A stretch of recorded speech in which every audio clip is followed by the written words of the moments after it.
una presión política, mediática, diplomática y desestabilizadora desde una bien montada estrategia que se parece mucho a lo ocurrido en Venezuela con las llamadas guarimbas. Esto no es gratuito ni tampoco es una casualidad. Ya sabemos que la llamada restauración conservadora y la arremetida a los gobiernos progresistas tiene un origen y unos propósitos bien claros e identificados. El pretexto usado por los sectores desestabilizadores de Nicaragua fue una reforma a los aportes a la seguridad social, reforma que supuestamente afectaba al pueblo, pero que si se revisan los documentos con responsabilidad, solo afectaba en parte a los grandes empresarios, pero fue ese el supuesto detonante para iniciar la guerra de desestabilización y el golpismo. Evidentemente nada de lo que se ha publicado hasta ahora es fruto de un periodismo responsable y esa violencia ha costado decenas de muertos, la mayoría de ellos sandinistas, policías y guardias que fueron incluso torturados por aquellas bandas producto de los tranques también. Hoy, esta tarde en la OEA, en sesión extraordinaria sobre la crisis de Nicaragua, aprobó la creación de un grupo de trabajo propuesta por Estados Unidos, Argentina, Chile, Colombia, Perú, México, Canadá y Brasil para integrarse al diálogo nacional y buscar soluciones pacíficas. Esta resolución fue rechazada por Nicaragua y otros países más. Y por eso conversamos ahora con el canciller de esta nación, Denis Moncada, para que nos explique cómo se afronta este nuevo momento después de varias semanas ya en las que cesó la violencia y se reveló lo que estaba detrás de todo eso. El canciller Denis Moncada se encuentra en Washington y agradecemos por supuesto, canciller, su atención para Telesur. Y la pregunta de entrada es, ¿cómo toma usted, o cómo analiza, cómo reflexiona el gobierno de Nicaragua esta resolución de la Organización de Estados Americanos? Bienvenido. Sí, muchas gracias. Un saludo a ustedes y a todos los televidentes de América Latina y el Caribe y todo el mundo, y gracias por la oportunidad de la entrevista.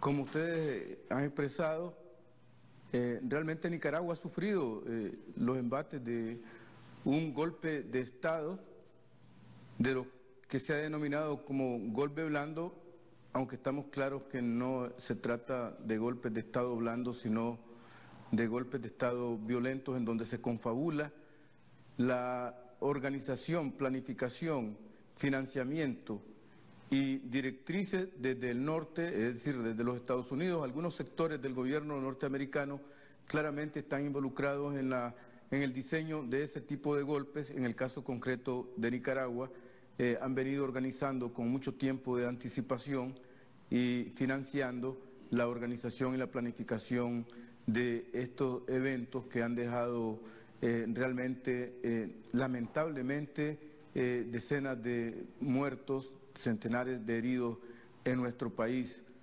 Y todo por precisamente encaminar un golpe de Estado contra un gobierno legítimo, democrático y legal como el del presidente Daniel Ortega, que no coincide ni hace consenso con los intereses y la voluntad de los Estados Unidos de Norteamérica.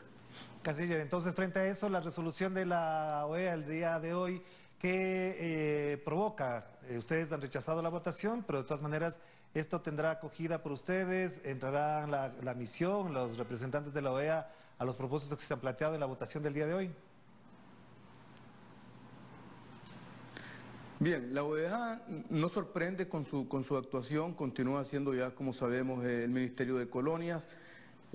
Diseñan su estrategia para continuar de forma sistemática, en este caso contra Nicaragua, y lo han hecho contra Venezuela, en otro momento contra Cuba, en otro momento contra Bolivia, en otro momento contra otros países progresistas.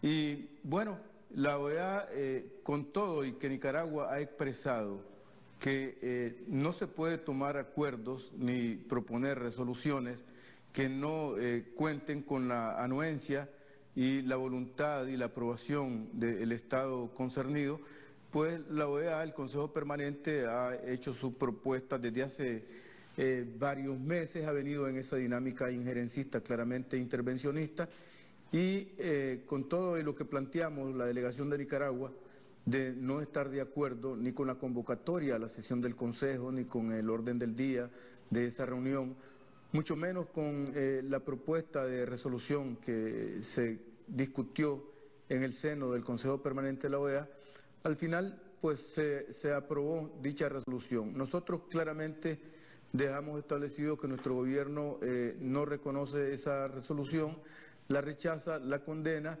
y considera que realmente es ilegal, se violenta inclusive los procedimientos del Consejo Permanente, la presidencia del Consejo de forma irregular. En la mañana suspendió la reunión que había sido convocada para las 10 de la mañana y por motu propio, por decisión propia, en un primer momento resolvió suspender la reunión y reprogramarla para las horas de la tarde.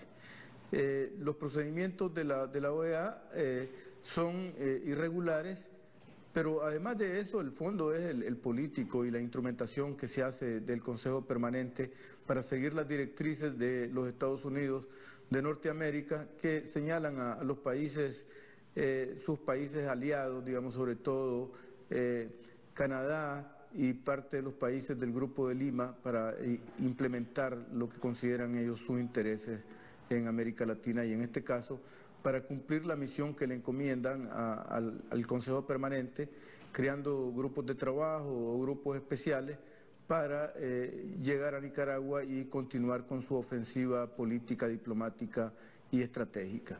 Así, de todas maneras, también es una paradoja. La OEA se reúne el día de hoy cuando ya han pasado alrededor de 2 o 3 semanas donde no ha ocurrido violencia, donde efectivamente se ha restaurado incluso la paz, sobre todo porque hay un hecho significativo y muy simbólico. La marcha del 19 de julio fue muy significativa para el pueblo nicaragüense, para el mundo entero, donde se demostró que efectivamente el apoyo popular y la lucha, digamos, por la democracia estaba del otro lado y no de parte de los desestabilizadores. ¿Usted considera que este fue el factor que derrumba o anula o neutraliza la violencia que está ocurriendo o que ocurría hace semanas y meses atrás en Nicaragua? Sí, hay una combinación de factores. Por un lado, la población nicaragüense mayoritariamente apoya al Frente Sandinista de Liberación Nacional, apoya de una forma efectiva y muy dinámica al gobierno del presidente Daniel Ortega y de la compañera Rosario Murillo, y en la conmemoración del 39 aniversario del triunfo de la Revolución Popular Sandinista, pues los compañeros y compañeras sandinistas se movilizaron no solo en la plaza de Managua, sino en todos los departamentos. Cada departamento hizo su conmemoración y se movilizó la población sandinista, la militancia sandinista, los simpatizantes sandinistas. Era una forma de reaccionar y de activarse ante una agresión tremenda, digamos, ante actos terroristas que se había sufrido toda la población nicaragüense, al activarse grupos realmente criminales y terroristas que mantuvieron como rehén y secuestrado a gran parte de la población, sobre todo en los lugares donde se instalaron los tranques, que se paralizó el libre tránsito de las personas, del transporte, de la transportación centroamericana, del comercio, inclusive las ambulancias que recorrían para socorrer a las madres. Algunas madres murieron en proceso de parto.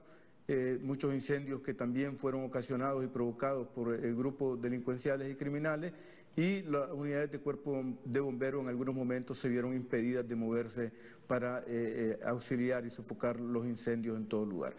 Entonces, el sandinismo y la población de Nicaragua reacciona ante una amenaza, ante una agresión que está ahí desarrollándose y en la cual grupos minoritarios de la oposición, confabulados y combinados con grupos de la delincuencia organizada internacional, de grupo de maras, más la asistencia y el financiamiento de algunos sectores del gobierno de Estados Unidos, estaban llevando precisamente toda una operación de envergadura para desestabilizar al país, desestabilizar al gobierno y derribar al gobierno legalmente electo, como es el gobierno del presidente Daniel Ortega. Ese objetivo es el que se propusieron desde un primer momento, cuando el presidente Ortega convocó a un diálogo nacional e invitó a la conferencia episcopal, a los obispos de la Iglesia Católica, a que actuaran como mediadores y testigos.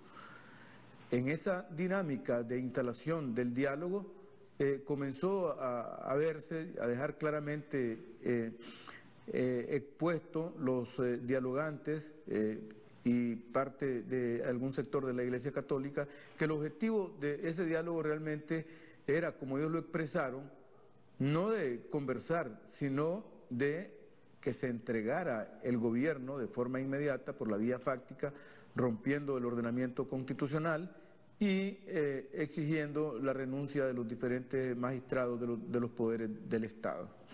Claro, ahora, canciller, en esta lógica también habría que pensar en dos cosas. La primera es la actitud de los Estados Unidos, que de alguna u otra manera lidera esta ofensiva desestabilizadora, y la otra, el pronunciamiento de algunos países que supuestamente estarían respaldando esta tesis. ¿Cómo enfrenta desde la Cancillería, cómo afronta la política exterior nicaragüense esta arremetida con un poder, por supuesto, como el de los Estados Unidos, que incluso cuando se trata de sus problemas no permite que nadie hable, pero cuando se trata de los problemas de otros países, pues incluso dice lo que se tiene que hacer? ¿Cómo afrontan ustedes esto?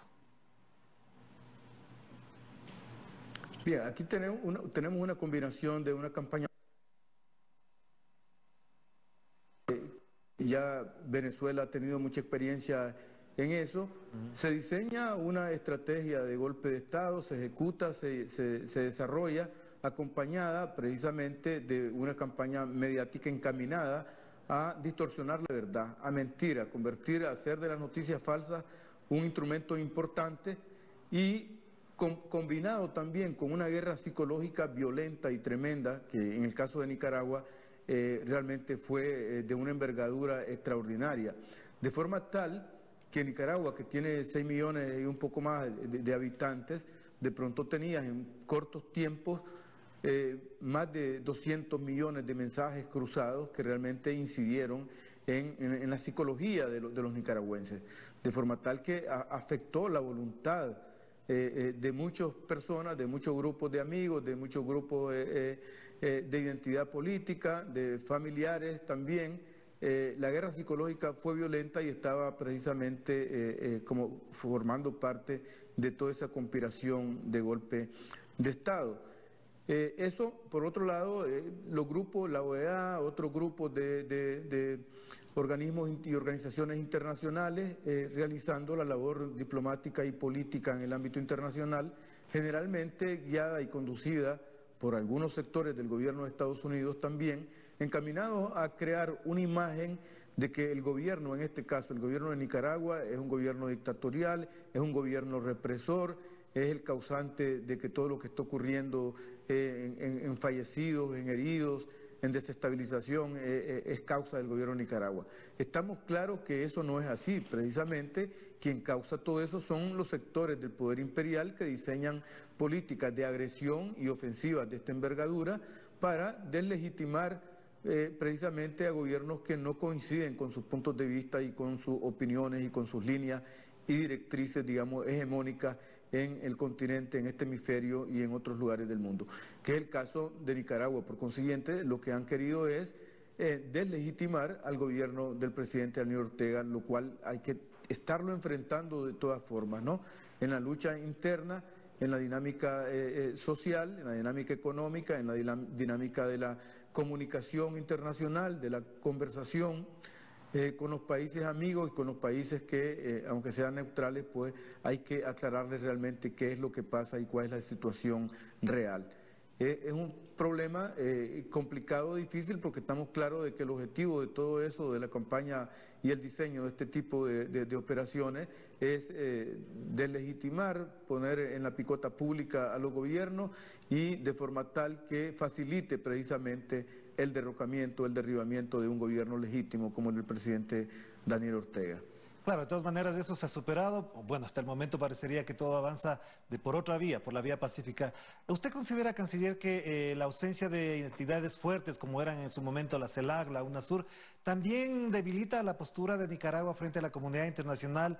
¿No le facilita los canales de diálogo para que en la opinión pública mundial la tesis, los hechos, la realidad que ocurre en Nicaragua sea realmente reflejada en la comunidad internacional?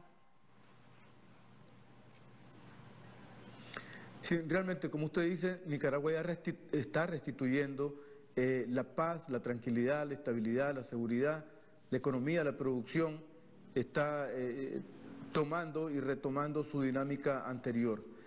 Estamos claros que la CELAC, una organización que tuvo el impulso extraordinario del presidente Chávez y de otros presidentes como ALBA, Petrocaribe, han jugado un papel muy importante, así como Telesur también, digamos, ¿no? Creo que forma parte, digo, se liga y se vincula desde el punto de vista de un fenómeno extraordinario, interesante, que se impulsó con el presidente Chávez, con Cuba, con Bolivia, con Nicaragua, con otros países amigos, para darle vida a una organización como la CELAC, que precisamente está encaminada de una forma eficiente, eficaz, hermanable, diríamos, ¿no? Haciendo flexible la convivencia, la actuación, la interacción entre gobiernos de derecha y gobiernos de izquierda. En ese caso precisamente se refleja cómo los gobiernos de izquierda, los gobiernos progresistas ven el mundo y tienen una visión de más avanzada, de más flexibilidad, de más compenetración y de más convivencia y compartir intereses, visiones y actividades encaminadas precisamente a los grandes objetivos que ha tenido América Latina y el Caribe con sus poblaciones originarias, ¿verdad?, de continuar en la lucha 500 años después y, en fin, lograr y conquistar mejores posiciones para la gran mayoría de nuestro hemisferio, para la población desposeída, para la población marginada, y en ese aspecto Telesur y también la CELAC, ALBA, han jugado un papel muy importante. Uno en la comunicación, en la transmisión del conocimiento, en la transmisión de las noticias objetivas, de los análisis instructivos, digamos, importantes, y los demás en la integración, en la unidad latinoamericana y caribeña, y en el compartir, debatir y discutir y proponerse e ir logrando objetivos estratégicos de beneficio de la gran mayoría de nuestro continente, de nuestro hemisferio. Canciller Moncada, una pregunta concreta. La mirada, la dirección y el objetivo, o más bien en términos militares, el blanco de todo esto también ha sido el presidente Daniel Ortega y su esposa, la vicepresidenta Murillo. ¿Usted cómo mide este linchamiento mediático contra estas dos máximas autoridades? ¿Usted cree que efectivamente se ha logrado desmoronar la imagen o, al contrario, al interior de Nicaragua ha salido fortalecida la imagen del presidente Ortega, del Frente Sandinista? ¿Por qué le digo esto? Porque incluso algunos ex compañeros combatientes del Frente Sandinista han criticado la actitud y la acción del gobierno y también, por supuesto, a Daniel Ortega. ¿Cómo evalúa usted esto? Bien, precisamente las expresiones que nos decía de las manifestaciones, las concentraciones, las marchas que se han realizado desde el comienzo de este golpe de forma cotidiana y de forma muy significativa en el aniversario de la Revolución Popular Sandinista, refleja en términos prácticos y reales los niveles de apoyo, de solidaridad, de fortaleza que tiene el Frente Sandinista y el gobierno del comandante Daniel Ortega. Es un hecho palpable y un hecho evidente que aún en situaciones de crisis, en situaciones de intentos de golpe de Estado que iba avanzando progresivamente, la población sandinista, los compañeros, se movilizaron, se cohesionaron y expresaron de una forma categórica y muy solidaria la presencia y su dinámica para defender el gobierno del presidente Daniel Ortega. Eso expresa claramente el nivel de apoyo que tiene el comandante Daniel y la compañera Rosario con los compañeros de la militancia, de la juventud sandinista, en fin, y de sectores organizados, de trabajadores, de maestros, de intelectuales, de periodistas también. Está evidente ese apoyo. Así, entonces ahora la pregunta de fondo, dos más bien para avanzar en este tema y ir cerrando la entrevista, es ¿qué viene en adelante? ¿Qué es lo que va a hacer el gobierno? Porque evidentemente hay heridos, hay secuelas de la violencia. ¿Qué va a pasar con las personas heridas, con las afectaciones a alcaldías, a instituciones públicas? Y segundo, en el plano político, quizás me adelanto a la siguiente pregunta, en el plano político, ¿continúa el diálogo? ¿En qué condiciones? ¿Cómo se va a desarrollar este? Sí, las instituciones nuestras, el Estado de Nicaragua está funcionando normalmente, los diferentes poderes del Estado, cada uno en su campo y conforme las leyes, realiza sus labores, digamos, la policía en el plano de investigación, de mantener el orden interior, hacer las investigaciones que corresponden, resguardar la seguridad de los ciudadanos, el Ministerio Público haciendo las investigaciones, y todo el sistema, la Corte Suprema de Justicia, los tribunales de justicia también, iniciando los juicios que correspondan, digamos, sobre todo en toda esta dinámica donde ha habido cantidad de fallecidos y también de heridos, pues hay las denuncias que corresponden y nuestro gobierno ha dicho realmente hay que hacer justicia, justicia para todos, como también hay que reclamar y exigir derechos humanos para todos.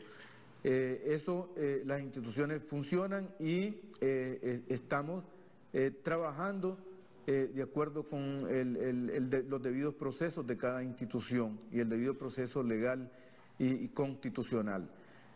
Políticamente el diálogo se está analizando, hay que revisar el diálogo. Como ustedes saben, el presidente al convocar al diálogo solicitó la mediación de la Iglesia Católica, sobre todo de los obispos de la Conferencia Episcopal de Nicaragua. Ellos aceptaron, pero lamentablemente algunos obispos de la Conferencia Episcopal realmente expresaron una situación parcial, es decir, expresaron su identidad con el sector de oposición del gobierno y lo expresaron públicamente. Y en algún momento también la Conferencia Episcopal planteó una especie de ultimátum en una reunión que tuvo con el presidente Daniel Ortega, lo cual realmente deslegitimó y desautorizó a aquellos obispos que de alguna manera expresaron un interés y una posición de decirle al gobierno: lo que cabe es la deposición del gobierno, el cambio de gobierno, y lo que están presentando es una especie de hoja de ruta, de programa, de calendario para la entrega del poder en una forma irregular, en una forma ilegítima, en una forma que realmente era romper el orden constitucional y legal de Nicaragua, lo cual no es posible ni es permisible. Claro, y entonces en esta perspectiva, en el plano político, en el terreno político, ¿cuál es el horizonte, por ejemplo, con los sectores juveniles, que han sido uno de los elementos o instrumentos, digamos, de la oposición y de los medios de comunicación al señalar que son los jóvenes, los cachorros de la revolución sandinista quienes se oponen al gobierno? ¿Hay un trabajo especial con ellos? ¿Hay un acercamiento? ¿Se va a profundizar el diálogo con ellos? ¿Cuál va a ser ese horizonte político entonces? Sí, en términos políticos hay que resolver la situación planteada en Nicaragua. Nosotros hemos hecho énfasis en que no puede dialogarse ni puede tomarse acuerdos que estén al margen de la Constitución, que violenten la Constitución, que no estén sujetos precisamente al Estado de Derecho, y eso es un punto muy importante. La juventud nicaragüense realmente es muy beligerante, muy dinámica. La juventud está participando muy activamente en todo el proceso, los procesos estudiantiles, juveniles, culturales, en fin, en la identidad y en la participación también en las actividades sociales, económicas. En fin, la juventud tiene un papel muy importante en Nicaragua, tiene un presente importante y tiene un futuro también importante.